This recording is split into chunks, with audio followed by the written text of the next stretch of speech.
Hello দর্শক বন্ধুরা, কেমন আছেন আপনারা সবাই? আশা করছি বেশ ভালো আছেন। শাকিব খান এবং টলিউড অভিনেত্রী ইদিকা পালকে নিয়ে সম্প্রতি তৈরি হয়েছে উত্তেজনা। লিডার আমি বাংলাদেশ ছবিতে তাদের রসায়ন দর্শকদের মধ্যে সাড়া ফেললেও নতুন ছবি বরবাদ নিয়ে শুরু হয়েছে ভিন্ন ধরনের গল্প। শিডিউল জটিলতা এবং পেশাদারিত্বের অভাবে ইদিকার সঙ্গে শাকিবের সম্পর্ক খারাপের দিকে মোড় নিচ্ছে বলে জানা যাচ্ছে।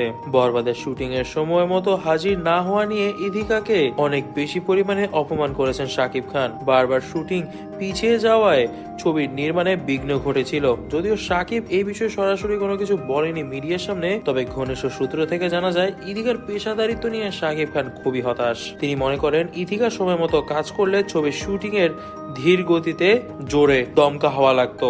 শাকিব খান নাকি ইদিকাকে নিয়ে দুঃখ প্রকাশ করে বলেছেন, ইদিকার সঙ্গে আমার আগের কাজের অভিজ্ঞতা ভালোই ছিল, কিন্তু নতুন ছবিতে তার শৃঙ্খলার অভাব আমাকে হতাশ করেছে। আমি সবসময় পেশাদারিত্বকে গুরুত্ব দেই, আশা করেছিলাম যে সময় মতো সব দায়িত্ব পালন করবে, তবে তা সে করেনি। এই অভিমানের কারণে শাকিব খান নাকি ইদিকাকে নিয়ে কাজ চালিয়ে যাওয়ার ব্যাপারে দ্বিধা পোষণ করেছেন। ছবির পরিচালক মেহেদী হাসান হৃদয় দুই তারকার মধ্যে সম্পর্ক মিটমাট করার চেষ্টা করেছেন। তিনি বলেন, শাকিব খান সবসময় পেশাদার, ইদিকার কিছু শিডিউল সমস্যা হয়েছিল যা নিয়ে ভুল বোঝাবুঝি হয়েছে, তবে আমি চেষ্টা করছি যেন পরিস্থিতি স্বাভাবিক হয়।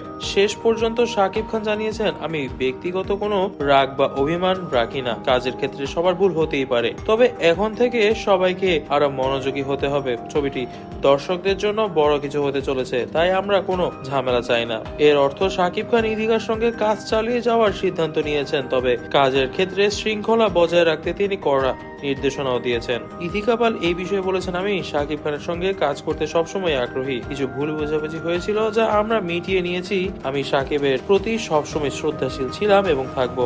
এই ঘটনায় ভক্তদের মধ্যে মিশ্র প্রতিক্রিয়া দেখা গিয়েছে। অনেকেই বলছেন শাকিবের এমন কড়া কথা বলা উচিত হয়নি, কারণ ইদিকা একজন উচ্চমানের অভিনেত্রী এবং টলিউড থেকে এসেছে সে বাংলাদেশে, তাই সে বাংলাদেশের মেহমানও বটে, তাই তাকে কিছু কিছু ক্ষেত্রে ছাড় দেওয়াটা উচিত শাকিব খানের। তবে দর্শক বন্ধুরা, এই বিষয়ে আপনারা কি মনে করছেন তা কিন্তু অবশ্যই আমাদেরকে কমেন্ট বক্সে কমেন্ট করে জানাবেন। আজ এ পর্যন্তই, আশা করছি ভিডিওটি ভালো লেগেছে। যদি ভালো লেগে থাকে অবশ্যই আমাদের চ্যানেলটিকে কিন্তু সাবস্ক্রাইব করে যাবেন, আর যদি ভিডিওটি আরো বেশি ভালো লেগে থাকে তাহলে অবশ্যই আমাদের ভিডিওটি লাইক করে যাবেন, বেশি বেশি করে শেয়ার করে যাবেন। ধন্যবাদ।